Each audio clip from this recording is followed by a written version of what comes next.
This is Cuthia utriculosa. It was formerly known as Rotella red cross. This is its second day submerged in this 40 breeder right here that I have on my porch now outside in South Florida. I don't have a thermometer in here to measure water temperature. I am curious as to what the results are going to be like in this tank with the higher temperatures. But I have been doing these up here, which have all just recently been trimmed and replanted, but they were all overgrown jungles. Except for this. This is like a bog setup that I had going on, and I just decided to make it more of a farm tank and a holding tank for my more rare plants and crypts and stuff. But anyway, back to this one. So that is the CO2 reactor that I'm using with the DCP 4000 pump. Again, I like to have a separate inflow and outflow for my CO2. I don't like to run it through the canister filter. I am using my OASE BioMaster600 on this one. I love this canister filter so much for the pre-filter that it has. It is the best canister filter I have used in the hobby so far. I've used Marineland, Eheim, Fluval, and the Aquatops and Sun. This by far tops them all as far as just the biomass capability that it has for its size, for what it holds as far as media inside of it is amazing. The flow is great on it. The flow rate doesn't degradate. The pre-filter is absolutely awesome. I'll have to do a video on me cleaning that out, but the pre-filter is amazing. You can just pop it out and hose it out when you do a water change, blast out all the sponges and put them back in, and you're not messing with any of your biologicals. So it's a great filter. It also has, which I'm not using right now, but it has a internal heater. Obviously I'm not using that because it's hot. I think the air temp today is 85 degrees with a humidity of 69%. So it's warm and muggy, but it's cool. My pond and plants over this way. I'm sitting on my porch, so over there they love it. So, but these guys, I don't know. We'll see. I think they'll be okay. I think if I follow Lieberg's law, you know, the temperature is rising, so I need to apply a greater level of CO2. There's no fish that I keep in this tank, so I am running a greater level of CO2, and to compensate for the greater temperatures, which means lower oxygen, I have a internal reactor, an internal media reactor, I guess, biological reactor, which is just tumbling around K2 media and bubbling away. But anyway, when water temperature rises, oxygen saturation lowers, so plants need oxygen just as much as they need CO2 at night. You know, if you have low oxygen levels in your tank, it can cause all sorts of issues. It's not spoken about a lot, but it definitely does cause issues. So I keep some bubbles going on in here when I'm growing outside with the temperatures and stuff. And the top of the water is well agitated. Little surface skimmer here that's supposed to spin, but I lost the little part that goes inside here that you can adjust the flow with. If any of you know where I can get that little metal rod that goes in here, the little twisty rod thing, please drop me a comment or email me or something, or hit me up on Facebook, because I really need that again. That would be great. Anyway, yeah, this is it. My new little project. So some of the plants that are in here, back here you have Hygrophila siamensis hybrid that came from seed in the greenhouse, but it's seeded out way on the other side beyond the Hygrophila choroidata red and a couple other Hygrophila, so I submerged it just to see what it's going to look like. I've had it for a while, and I've been curious about it, so we'll see. In the middle there, another mystery plant that got kind of mixed up.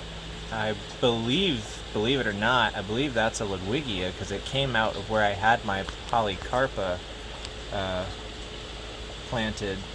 So kind of trying to figure some things out that got mixed up in the greenhouse in this tank at the same time of growing some cool plants. So we'll see what that one turns out to be as well. It's cool. But like I said, I believe it's Ludwigia, even though it's so big like that. But, you know, I'll have to show you some pictures of Ludwigia emerse out in nature. They get huge, massive. Some of them are like trees, so it's not impossible. Then over here, this is the Hygrophila cordata red. I'm excited about it too. And then here is another Hygrophila. I believe this one is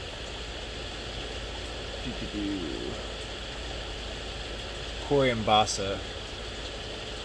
Not 100% sure. Again, we'll see. My whole Hygrophila greenhouse got mixed up there. Everything's seeded out into each other, and I wasn't being diligent on it, so we're trying to see what's what, but we'll see. In front of it, right here, is Ammonia maturiana. Cool green ammonia, not commonly used. I like it a lot. It looks really cool. It grows well. So, little guy there is Hygrophila vishita. I have him in a few places. For some reason, I struggle with that plant. I don't know why. So I got it going in a few different places. One of my theories is I always plant it in like a corner, and because I like the way it looks in a corner. I think it would be a cool in the corner of a planted tank plant, if that makes sense. I mean, it just has that bushy appeal, and when it grows, it gets more bushy and just fills the corners well. So I'm trying to see if maybe it needs more direct CO2. Obviously, it's not getting it there, but I have it in another spot where it's getting a little more flow. So in front of it, this is Hygrophila araguaia chai. It's reverted back to just regular Lancia or araguaia. I believe it's just Lancia. Araguaia is the locale, so Hygrophila Lancia is the actual term for that. And then right here is Hygrophila chai that came out of the reverted stem. Same thing, it started to color up the other day, so I figured I'd pull it in here and grow it out. Now this is a new plant that came out of China. It is ID'd, and I will put the ID in the comments. I'm not 100% sure in its pronunciation. So I'll put it in the comments, and I'll work on how to say it properly. But I just got the name sent to me like a day or two ago, so I haven't really researched it much. But I received it. Came from China via Malaysia. So beautiful plant, absolutely gorgeous. So we'll see what it comes to once it heals itself up a bit and grows some more. It did make the journey from China. It's like a 7-day travel time, or from Malaysia, sorry. So I'm excited. Right here, so these are my failed experiment that I was trying to do in a little tub in the yard. I was trying to grow Blixa nuvigenis emergent, basically, like with the tops poking out, and you know, an emergent plant where the most of it's submerged under the water and rooted, and the tops are coming out of the water. But it didn't like that, or it just kind of went back to how it grows, you know, when it is emergent. Because most Blixas or Blizas or Bichas, actually, however you want to pronounce it, they do that. They live in emergent areas or tidal areas where they go emergent for part of the time and flower and seed out and blah blah blah. And these readily flower submerged in an aquarium anyhow, so I figured I'd give it a shot. But they all shrunk down to virtually nothing. Some of them, there's even a few in there that are just like the I guess I'll call it a rhizome or stem of the of the plant. So they'll come back though. Viable growth on everything. Everything looks okay. They're just definitely sun bleached and yeah, they shrunk like raisins in the sun. This right here, haven't seen it around in a while. I figured I'd submerge some and bring it back. This is Bacopa SP Meta, collected by Vin Cuddy from Colombia. Vin Cuddy and crew and team, gotta give credit to everybody. Wonderful guide that they have down there in Colombia, who, yeah, great people, great people. So, then here you have Prosperchenia palustris, or mermaid's weed. I like this plant a lot, and it's another kind of finicky, picky plant. I have a theory with it that the temperature has a lot to do with it. So I want to grow it out here where it gets warm and see what it does, because I have it growing really nicely in my pond over there that I showed you earlier. There's this little thing floating around. Sorry. I have it growing really well in my pond that I showed you earlier, and no CO2, you know, no injected CO2. There's ambient CO2 and all, you know, other atmospheric gaseous exchange that goes on out there. But no injected CO2, and it's doing well, so I'm curious if the temperature plays on this plant more than I want to give it credit, so we'll see. I know other people grow it really well in an aquarium too, so can't really count that out, but other people also keep fish and heaters in their aquariums too, and you know, it'd be nice to have a definitive answer on that. So I should get a thermometer and actually see what the temperature is, right? So I'll put one of those in here soon. Behind it here is Bacopa SP variegated. All of these are emerse, by the way, if you haven't noticed. They're all emerse plants. I should have said that in the beginning. So another cool plant. I like it a lot. I always try to keep some submerged. It's something that grows typically creeping-ish, like it kind of likes to lean.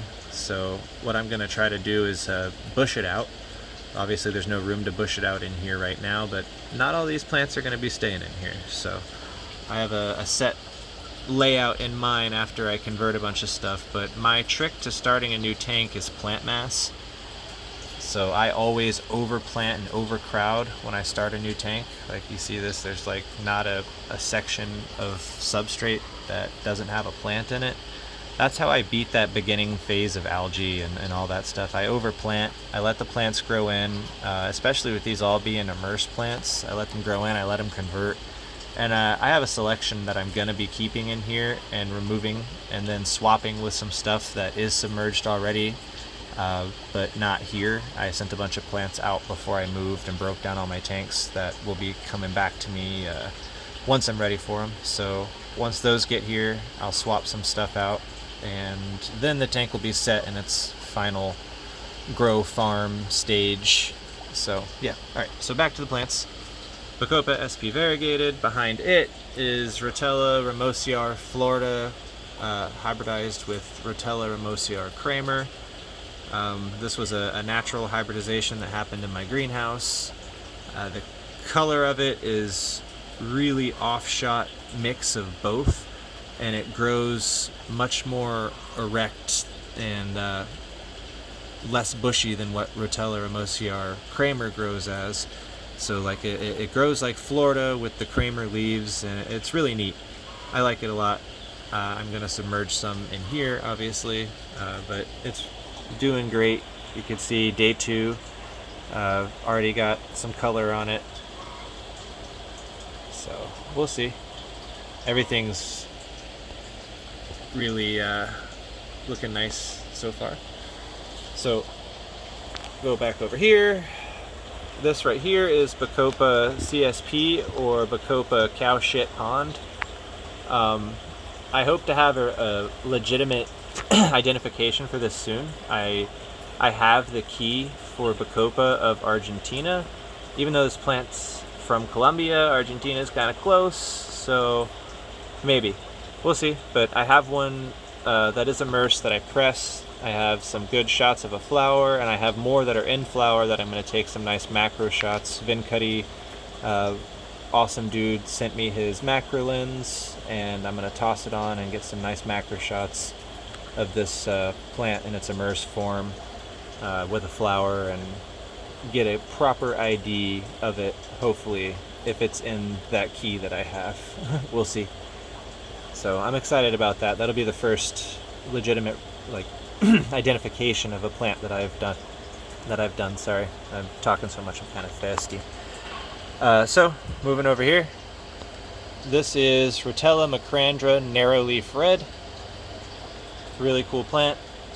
Again, I'm just converting it. It's a nice weedy plant, so good for starting a new tank. Up front here is Alternantheria renekii variegated mini. It's the mini variant of the regular variegated one. The leaves are much tighter and smaller. Not a lot of word on this plant out there, but it's a really cool plant. I like it a lot. Compared to like the Rosenberg or the normal large one, the large leafed variant that gets kind of tall. So really cool plant. Right here, this is Rotella maca red. One of my favorite Rotellas. It's really picky. I put it in here as a kind of like an indicator of ferts and where I'm at and what I need and what I have too much of. It's a really picky plant, but I have good notes on it from when I've grown it submerged before, and when it was very happy, and when it was happy, a lot of the other plants were happy too. So it's a good indicator plant for me. I tend to toss it in when I first start a tank and slowly weed it out, but at the same time, I'd like to keep it around this time. We'll see. That's why I put it up front. It's a beautiful Rotella. So, and then down there is some more Hygrophila viscida. That one's the one in the direct flow. There was one next to it. It looks like that one got too much flow and took off. I'll find it somewhere. Right here is Bacopa salamanzii, the Singapore variant. I brought some emerse just before I broke my tank down. So these are the emerse stems that came, or the emerse trimmings off the emerse stems that are in my greenhouse. So plugged them in, and kind of curious to see what they'll do, because I've never converted a plant to immerse and then immediately converted it back to submerge like that. Usually there's some time period in between, but we'll see. It's definitely curious on that one too. Right here is the Rotella mini butterfly, another good indicator plant, but also a plant that I've never grown well. So yeah, this is the true mini butterfly. This is the one that Tom Barr has right now. It's absolutely beautiful in his tank. If you haven't seen it in his tank, you should search him on Facebook and find it. He's posted it a couple times. It's absolutely beautiful. So hopefully I can get it down. He's doing it in a couple different ways, so it's definitely possible. So yeah, that is what I have going on in here. That's the tank, that's the setup, and do some updates on it regularly. Do my best to keep things actually out there for you guys with this one. I'm bad about that, sorry. So yeah, and we'll have more updates on the immerse stuff that I started with you guys before, but just a disclaimer now, I got really ill earlier in the, like a couple months ago, like 2 months ago, 3 months ago, right around when the videos all kind of stopped, and wound up in the hospital for a bit with some intestinal stuff, and I'm good now. But while I was in the hospital, the immerse plants that I started, they didn't do so well. So I lost all that Hygrophila chai I started in the video that's there. I lost the Rotella mexicana green. I lost the Rotella mexicana araguaia. I lost a bunch of plants that were out there that I was converting and that I started videos with you guys. I was a little embarrassed, but things happen, life goes on. I'll reacquire the plants, I'll remake the videos, and we'll walk down that path again together, and I will show you guys step for step on how to do that stuff. And then one day I'll walk you through step for step on how I planted this stuff too. Only reason why I didn't do that yesterday or 2 days ago was because I had my kids and I was cooking dinner and dealing with kids as I was planting it, but I absolutely had to get it planted because I'm kind of behind schedule on these things right now. So I apologize about not filming it, but my kids would have been in and out of the video, and I would have been in and out of the video to go and make the spaghetti and stuff, so. But alright, I hope you guys enjoyed the video and me rambling. So just another view of the CO2 being diffused here. And then yeah, I'll see you guys later. Please don't forget to like, subscribe, and share these videos. I want to grow the channel so I can do more things with you guys. Alrighty? Yeah. Have a good one. Bye, guys.